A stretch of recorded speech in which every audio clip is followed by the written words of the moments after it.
Hello everybody and welcome to the Derek Ruby Show. I am your host, the previously mentioned Mr. Ruby.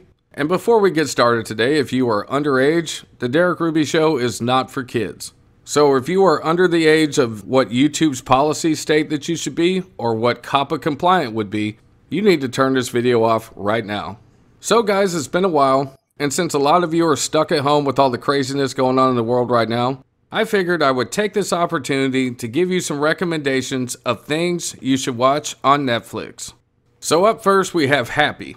Happy is a show about a little girl who's kidnapped by a crazy guy in a Santa Claus outfit. She has an imaginary friend named Happy, a talking, flying unicorn cartoon horse. And this horse has to go out and find her father, who she's never met, and he doesn't know that she exists. It sounds pretty fucking insane, I know. But trust me when I tell you this one has an all-star cast, all the characters are fleshed out very well. And to be quite honest, it takes advantage of the gimmick of the guy that's down on his luck, but he has to be paired with this gimmick character, and they're completely the opposite, but they have to work together for a common goal. But the show actually makes it its own, and they actually manage to pull it off. And I highly recommend it. Next up, Castlevania. Castlevania is one of the most beautiful animes I've seen in a long time. It has 3 seasons currently. The first season's kind of a prequel, it really fleshes out the characters. The second season feels like the real meat of the story, it's a lot longer than the first season, and the third season, in my opinion, is just as good and it's even longer, and this show does an excellent job of making vampires actually interesting again. I can't stress this enough, this has to be the best video game adaptation ever. You don't have to know much about the video games to see it. It is a hell of a ride. Very adult, it's not something your children should watch. But honestly, it's probably the best version of Dracula I have seen portrayed in media in years.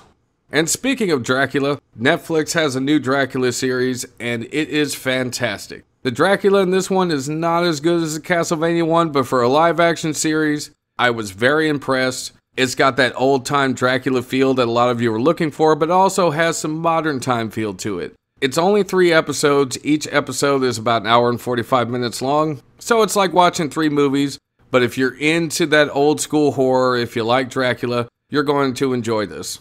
Up next is the anime King and Ashira. Now if you like those old school fighting animes that have a lot of tournaments like Yu Yu Hakusho or the old school Dragon Ball, then you are going to absolutely love King and Ashira. It has quite a variety of characters, all the characters are very well developed. It has a very straightforward plot, and the fighting is excellent. I couldn't recommend it enough. So if you're just looking for something to pass the time and you like good fights, then this is absolutely the anime that you've been looking for. 6 Underground. Now this is a movie if you like Fast and the Furious or Mission Impossible, things of that nature. This movie hits all those elements. It's very action-packed. It stars Ryan Reynolds. It has a really good plot and an all-star cast. Couldn't highly recommend it more. It's a very enjoyable watch, and at the end of the credits of the movie, I saw that it was directed by Michael Bay, and I was shocked because it's actually a Michael Bay movie that I like. So if you got the time, give this one a watch. 7 Deadly Sins. I barely know where to start with this one. I can tell you that one of my kids was watching this one day, probably about episode 9 or 10. I said, "What are you watching?" And he says, 7 Deadly Sins. I sit down and start watching it. When I get done with the episode, I'm thinking, damn it. Now I have to watch this anime from the beginning because I was so interested in what was going on. It has a real classic feel to it. If you like stuff like FMA or Inuyasha or The Last Airbender or some of the older cartoons that you may have liked, this will probably fill that void for you. If you've been sleeping on this, you really need to check it out.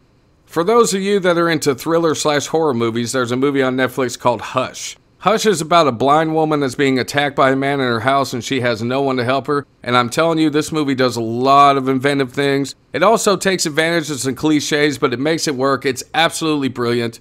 If I was doing a star rating for this, I would give it 5 stars all the way because this movie just kept me on the edge of my seat the whole time, and I can't recommend it enough.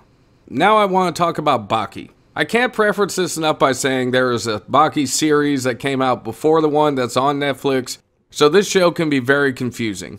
I actually have to give thumbs down to Netflix for not putting the original Baki on there because it's really hard to understand. A lot of the characters don't feel like they have a lot of plot development because they just want to, quote, taste defeat.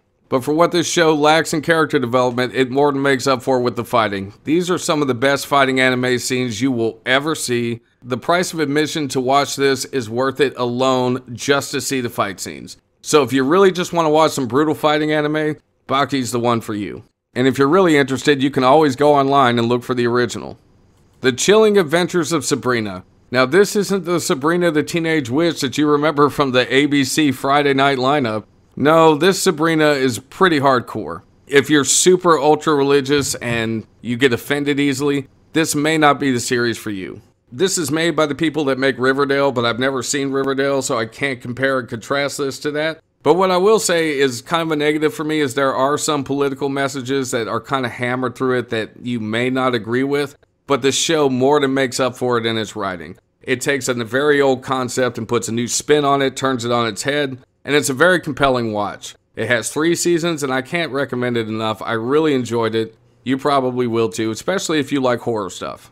Tiger King. Are you surprised? Everybody in the world is talking about this one. I was not actually planning on watching Tiger King till my brother recommended it to me. And I'll describe Tiger King like this. You're driving down the road and you see an accident. And you know you shouldn't look, but you go ahead and look anyway and you can't turn away from it. Tiger King is just a compelling watch, especially if you get past the first episode. The second episode will hit you right in the face like BAM! And it is something to marvel. So yeah, I'm going to give the recommendation that you should go ahead and see what everybody in the world is talking about. If Tiger King has taught me anything, it's that people that deal in tigers are scumbags. Now, this is going to feel like I'm cheating, but American Horror Story. There's 8 seasons of American Horror Story on Netflix, and I can tell you I love every season of American Horror Story. In fact, if you guys are interested, I might consider doing a ranking of the American Horror Story series. But each season is its own thing, so if one season's not necessarily for you, another one may be. I know it's been around a long time, but the writing's incredible, the acting's incredible, and I couldn't possibly praise this series more than what I am right now, so just give it a watch. You'll be glad you did. The Bundy Tapes. Ted Bundy is one of the most notorious serial killers in the world, and there are many documentaries about him out there. But there is a little bit of new information, or at least more compiled information in this series. I actually enjoyed watching it. It did have Bundy trending for quite a while on Twitter. I can honestly say if you're interested in that true crime kind of stuff, if you're interested in serial killers, if you haven't got around to seeing this, you should definitely make time out of your day to give this a shot. I found the interviews compelling. I found the tapes to be very disturbing. But all in all, you know, like I say, if you're one of those true crime type people, this is going to be the documentary for you. And finally, I would like to recommend Stranger Things. Most of you that are watching this have probably seen Stranger Things. It's been around a while, but if you've been on the fence and you just never got around to watching it, and you like 1980s stuff, Stranger Things is definitely the show for you. Because Stranger Things is just not a show that takes place in the 80s. It goes out of its way to make it feel like it's the 1980s. If you like 1980s stories and like all the movies and stuff from that time period, this show encapsulates all those things rolled into one. It takes a lot of cues from those storylines, but it makes it work on so many levels. I can't wait for the next season. I've enjoyed every single episode, and I'm pretty sure if you like 80s stuff, you will too. So anyway, guys, I hope this helps you out. That was my list of things that you should watch on Netflix. I know there's a whole bunch of stuff I've missed. If you'd like to leave a comment of some shows that you would recommend, you're more than welcome to. But anyway, thank you guys for watching The Derek Ruby Show. You can follow me on Facebook, Twitter, Twitch, and Instagram, and you can join the Discord. And as always, have a good one, and I'll see you guys next time.